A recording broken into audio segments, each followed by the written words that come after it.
What's up, psychedelic investors? It's your boy James here with another brand new episode. I'm really looking forward to this one because over the past week, we actually got two new studies that were released that were investigating the potential for psychedelics to help heal illnesses relating to alcohol.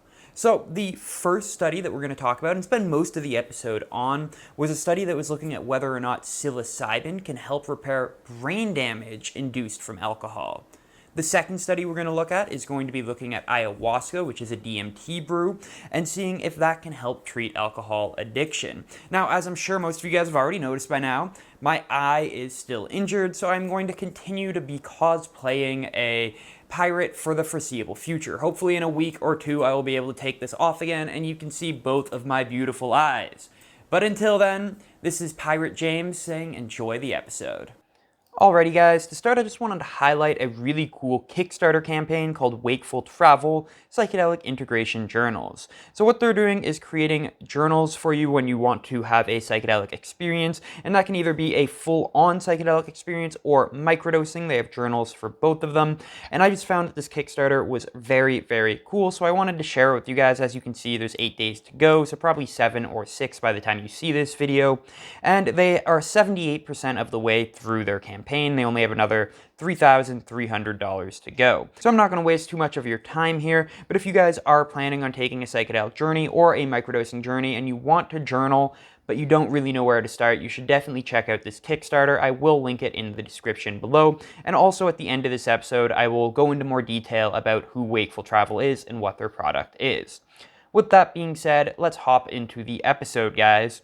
So the first study that I wanted to show you guys is called Psilocybin Targets a Common Molecular Mechanism for Cognitive Impairment and Increased Cravings in Alcoholism.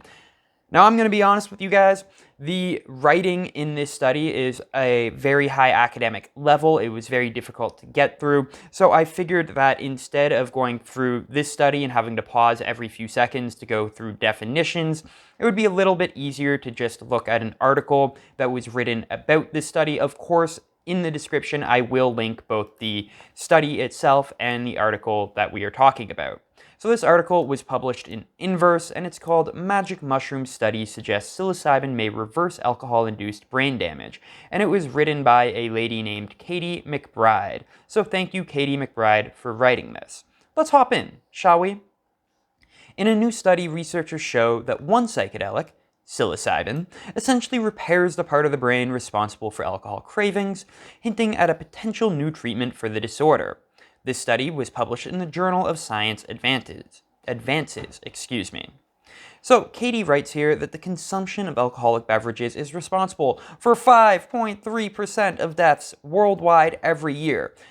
1 in 20 people that die do so because of alcohol-related reasons. That's honestly absolutely and totally insane to me. I had no idea the number was that high. And treatments that reduce or eliminate cravings for alcohol are desperately needed. Yeah, well, no shit. If 1 in 20 people die because of alcohol, then we definitely need better treatments. In this new study, the researchers hone in on why these drugs work at the neurobiological level, pinpointing a specific glutamate receptor in the brain cells affected by alcohol use. For any science nerds watching, and I know we got a few of them, the glutamate receptor that they are talking about is called the mGluR2 receptor. Again, I will link the actual study at the end if you want to read in more detail about this. So when this receptor is damaged, this mGluR2 receptor is damaged, it has a harmful effect on brain function. When treated with psilocybin, however, mice used to mimic alcohol use disorder showed repaired glutamate receptor function. What's more, the researchers identify a biomarker in the study that may ultimately help doctors determine who might benefit most from psilocybin treatment in humans. Again, for the science nerds, the biomarker that they are talking about is something called the FDG PET biomarker. Alrighty, so let's talk about a little bit of background, explain why this study is important. And by the way, guys, I'm not actually sure if I said it yet or not, but this is a preclinical trial. This was not done in humans, it was done in mice. Just important to understand that right off the bat. But let's talk about why it is so important here. So it is written here that in the brain, a region called the prefrontal cortex is responsible for cognitive control functions like attention, impulse control, and cognitive flexibility. So these are your executive functions, guys. Your ability to make decisions properly, that is regulated by something called the prefrontal cortex. And in this prefrontal cortex, again, is the mGlu2 receptor. So previous research demonstrates neurons in the prefrontal cortex are especially vulnerable to the negative effects of chronic, intermittent alcohol use. So basically, what is being said here is there's this region of your brain that is useful for making decision making, and alcohol, when you have alcohol frequently and a lot of alcohol, it screws up this area of the brain. Glutamate plays an essential role in maintaining brain function, so when glutamate receptors are damaged, the work of the neurotransmitters goes awry. To make matters worse, alcohol suppresses glutamate production, so there is less of the neurotransmitter to go around too. So again, the alcohol screws up this section of the brain, and then because the section of the brain is screwed up, you are less likely to make good decisions and more likely to have alcohol again, creating a violent cycle of alcoholism. Meinhardt, who is one of the authors of this study, told Inverse, this suggests that the mGlu2 loss may be a major consequence of alcohol dependence and a key pathophysiological mechanism mediating increased propensity to relapse. Okay, so let's talk about what they actually did in this study. We now have a little bit of background information on why it's important, but let's talk about what the actual study looked at. Well, they exposed mice to alcohol vapor to intoxicate them to similar levels as people with chronic alcohol use disorder experience for 7 weeks. So basically, they got these mice really drunk for 7 weeks using an alcohol vapor. Then they split the mice up into 3 different groups. They had a group where they gave them a lower dose of psilocybin, a group where they gave them a higher dose of psilocybin, and of course, as any good scientist should do, they had a control group, so no psilocybin. So what did they find in these little alcoholic mice? Well, as hypothesized, the mGlu2 expression was reduced in the brain of alcohol-dependent mice. So the alcoholic mice, this part of their brain was all screwed up. That reduction was consistent with lower executive function and increased alcohol cravings. So again, because this section of the brain was screwed up, they weren't operating as they normally should, and they had more alcohol cravings. Alrighty guys, sorry that was just a message from my boss, let's keep on going. So, it says here that without intervention, alcohol use disorder can get worse over time. Executive functions like self-control, emotion regulation, memory, decision-making, and cognitive flexibility are eroded by chronic alcohol misuse. Again, just saying what we already said. In both groups of mice, so we're getting to the exciting findings here, guys. In both groups of mice that received psilocybin, mGlu2 expression was restored following the treatment. This change was evident in the mice's behavior also. The psilocybin group relapsed roughly 45% less compared to the controlled mice. So let's just break that down here, guys. Of the mice that received psilocybin, so all of these mice, they had the screwed up area in the brain, the mGlu2, part of the prefrontal cortex. The mice that received psilocybin, be it the smaller dose or the larger dose, they had this mGlu2 expression restored following the treatment. That is honestly amazing, guys. And because this section of the brain was restored, the mice's behavior changed. Sorry about another message there. That's my business partner. So the mice's behavior changed because this part of their brain was effectively fixed because of the psilocybin. And since this part of the mice's behavior was fixed, the mice that received the psilocybin were 45% less likely to relapse and take more alcohol compared to the control group. So again, this is only in mice, we can't extrapolate too much from it. But if we did have this in humans, if humans were 45% less likely to relapse after one psilocybin treatment, then that would be pretty amazing. And actually, guys, this isn't the first time that this was tested. Way back in the 50s, there was a test that looked at whether one dose of LSD is very similar to psilocybin. We're not going to get into that here, but one dose of LSD left 40 to 45% of alcoholics abstinent after a full year. So maybe we can say that this animal trial here is starting to confirm some of the research we did way back in the 50s. And by the way, a lot of the research done in the 50s, while exciting, didn't have the same stringent controls that we do in modern scientific trials. So obviously we need to repeat those. And getting this data from the mice trials is a very good first step. So hopefully we can use this to then have the exact same trial, but in real alcoholics as opposed to mice alcoholics. So what does this mean for the future? Studies in rodents always need to be taken with a grain of salt. Yeah, we covered that already. We are humans, and what happens in rodents isn't always consistent with what happens in mice. So again, guys, just keep your salt shakers handy. We're going to need them.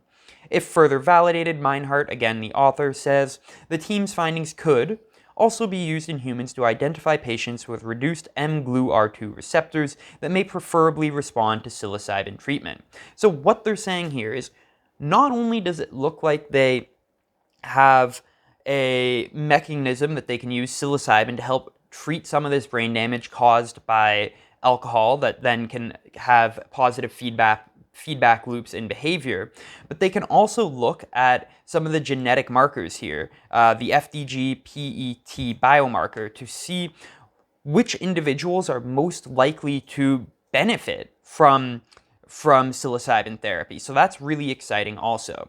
Alrighty guys, so this was a little bit jumbled all over the place. Let's just give a quick few sentence recap of what this study found. So this was a study in mice that they got addicted to alcohol. They found that these alcohol-addicted mice had a section of their brain damaged in the prefrontal cortex. Specifically, what they found was that their mGlu2 functions were decimated, basically. However, when exposed to psilocybin, when given a psilocybin dose, the section of their brain that was damaged actually got repaired, which is honestly so fantastic. And because this section that was damaged was the section of the brain that was responsible for controlling your emotion regulation, for controlling your decision making, people, or in this case mice, were then better prepared to help break the cycle of alcohol addiction. So we got these little mice clean. In fact, 45% of the mice were 45% less likely to relapse onto the alcohol than they were if they didn't take the psilocybin. So again, this is just an animal trial. We can't extrapolate from it too much, but it is very exciting nevertheless. And speaking of this, we actually got another study released this week that did something similar. So this study, which was called Ayahuasca Blocks Ethanol Preferences in an Animal Model of Dependence and Show No Acute Toxicity, is also equally exciting. Now let's just break down the title here for a second. So ayahuasca, that is a DMT brew that's created from mixing the parts of two different plants together. Blocks ethanol, ethanol is alcohol. Preference in animals model of dependence, so alcohol addiction basically, and shows no acute toxicity. So it's safe. So this DMT drink was given to treat alcohol addiction and was shown no unsafe side effects, essentially. So unfortunately, I could only find the abstract of this new study, at least without having to pay for it. If anybody does have the link to the full study, I would love to read it, so please put that in the comments down below if you happen to have stumbled across it. Anyhow, let's read the abstract. It is a good recap of what the study is about. So it says here that nowadays ayahuasca is used in religious and shamanic contexts worldwide, and preliminary evidence from preclinical and observational studies suggests the therapeutic effects of ayahuasca for the treatment of substance use disorders, including alcohol. So yeah, guys, there's lots of anecdotal evidence and also evidence of studies that were done where there was self-selection and it was just watching people who happened to be taking ayahuasca rather than researchers giving people ayahuasca, but lots of evidence that shows that ayahuasca and DMT may be effective in treating different types of addictions, but we will need to have more stringent controlled trials in the future. This trial is in mice, however, and it says here that the aim of the study is to investigate the initial pharmacological profile of ayahuasca and its effects on ethanol rewarding effect using the conditioned place preference paradigm in mice. Just to explain what that means, basically two parts of this study.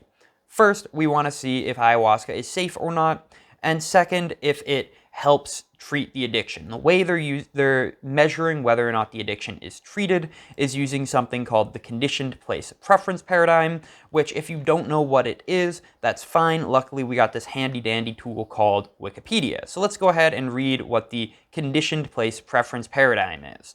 So, what that is, the conditioned place preference, is a form of Pavlovian conditioning used to measure the motivational effects of objects or experiences. So, Pavlovian conditioning, not exactly sure what that is, but it sure does ring a bell. By measuring the amount of time an animal spends in an area that has been associated with the stimulus, researchers can infer the animal's liking for the stimulus. So, basically just putting that in terms of this study here, what it is saying is that there is an area that the mice are allowed to be in, and a particular subset of this area is where they get the alcohol from. If the mice continue to linger around from the area where they get the alcohol from, as opposed to traveling to different parts exploring, if they're constantly just trying to get more alcohol from this one place, you can measure that and use that to see how addicted to the alcohol they are. So, I mean, they are mice. You got to do what you got to do to figure out how to measure this, but I thought that was interesting. Anyhow, moving on to the results. It says here, ayahuasca treatment presented no significant effect on motor activity, motor coordination, sleeping metrics, or total sleeping time, and did not evoke signs of severe acute toxicity at elevated oral doses. Ayahuasca pre-treatment successfully inhibited the ethanol-induced CPP and induced CPP when administered alone. Translation time. So basically, this first part here is basically saying the ayahuasca was safe. It did not cause anybody to overdose and die, or any mice to overdose and die. We wouldn't want that. The second part here is what is a little bit more important, because I think we already know that ayahuasca and DMT is safe. There's been enough studies that show that. So it said ayahuasca pre-treatment successfully inhibited the ethanol-induced CPP. So basically what that is saying is the mice that took the ayahuasca, they did not linger around that alcohol section of their enclosure. So the CPP, again, the conditioned place preference paradigm, is saying that if they're addicted to the alcohol, they're staying in the place where they get the alcohol, they're trying to get more alcohol. And these mice that got the ayahuasca were not doing that. They were not staying in the place to get more alcohol. However, and I'm not 100% sure if I'm reading this correct or not, it's possible I'm not, let me know down in the comment section if you think I'm reading it wrong, but it also says induced CPP when administered alone.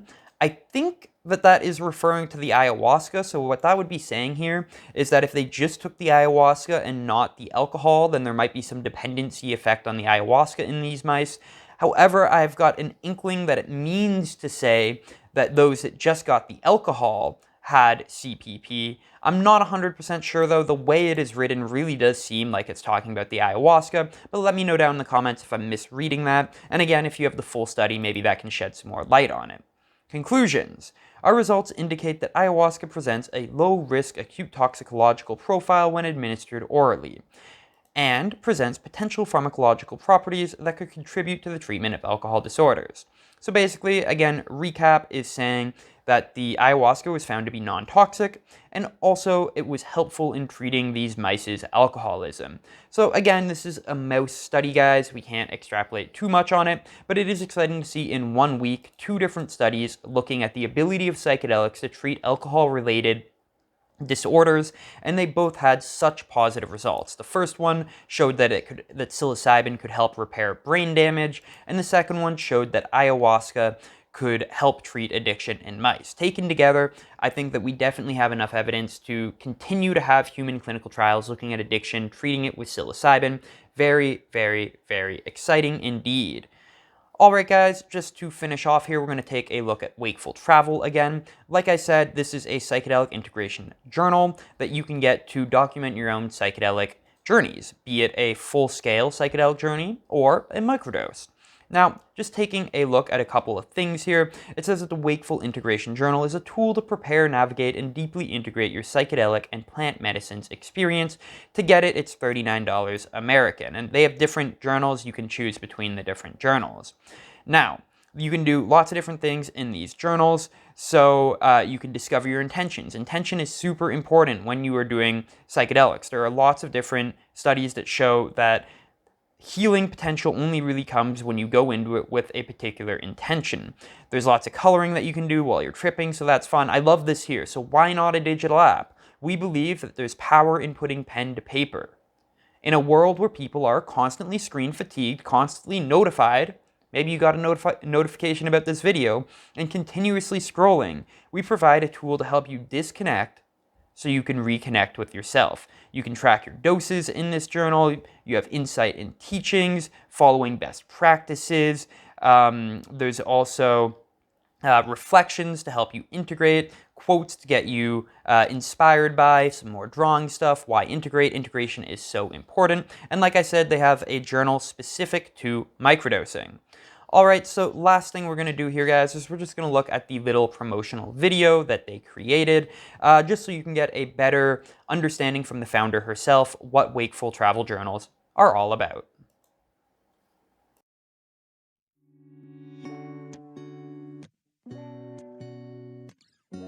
So check this out.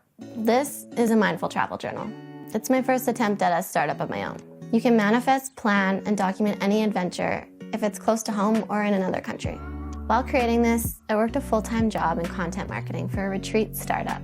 Plus, I had several other side hustles to make extra cash to be able to fund the making of this journal. After hours and hours of work, the time came to finally launch. I was so proud of my product. I was stoked on myself for making it happen. I lined up the promotional video. Everything was going so well. And then... The coronavirus. The number of cases soaring just today. This is truly an unprecedented situation. Well, shit. What now? I was sitting on 1,000 travel journals and no one was traveling. And to add to the cherry on top of this shit Sunday, I lost my dream job. I'd like to say I shrugged it off, but that wouldn't be honest. I felt lost, totally discouraged, confused about what to do with my life. After a few months of soul searching and being a hermit, I started to think about creating another journal. A journal that I wished I had before I sat in several ayahuasca ceremonies a few years back. A journal I wished I had when I first worked with mushrooms in a ceremonial setting. A journal that I could have had when I first took LSD in the forest with my friends. So I reached out to some of the connections that I have in the psychedelic space to see if this was something that was needed. This is the response I got back. My name is Paul Austin, I'm the founder and CEO of Third Wave, and what I love about the Wakeful Integration Journal is it helps to simplify what can often be a very overwhelming practice. How do we take the insights and awareness that comes from a high-dose psychedelic experience and weave that into our life? And the Wakeful Integration Journal does that tremendously well. So I can't wait to see how it benefits our audience at the Third Wave. My name is Lana Perbick and I am the founder of Modern Psychedelics, the podcast. I'm also training right now to become a certified professional coach. I'm so excited to get my hands on these journals and to use them in my client work because it's really the perfect tool along your integration process. My name is Saad and I am the founder of Silo Health. This workbook is a great way to tailor the integration process for yourself or for your community member, your peer, to help them make sense and make meaning out of their experience. I'm Erin, co-founder of Guava Mushrooms. I believe that the Wakeful Integration Journals will be an integral part of support and integration work for psychedelic medicine moving forward. And the Guava team is really excited to co-create one with Jenny and the Wakeful Journals. I think this could work. As you might know, psychedelic medicine is blowing up right now. Decriminalization movements are happening, and research is being conducted globally. The healing potential that psychedelics hold is infinite. It's relieving people of anxiety, depression, PTSD, eating disorders, insomnia, addictions, physical ailments, and even past trauma. But there's a catch. There's something that a lot of clinics, retreat centers, and guides are lacking in the space. It's how important the preparation and integration periods are. Wakeful Travel aims to support this integral part of your journey. I'm not saying that psychedelic medicine is for everyone. Plant medicines and travel are just two routes that I've taken to support my transformation. I want people to know that they have everything within them to heal themselves. The plants and psychedelics are tools that reflect our own innate wisdom. And the Wakeful Integration Journal is a tool that documents that wisdom and helps you apply it to your life. Let's show the world that a psychedelic renaissance is happening. Let's give people the tools they need to support their own healing journeys. Let's be wakeful travelers.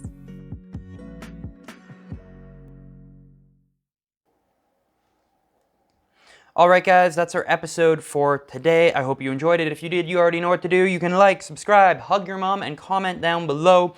Also, if you are planning on doing a psychedelic trip or microdosing in the future, definitely check out the Kickstarter campaign here. Again, I will put the link in the description. Peace guys, I love you.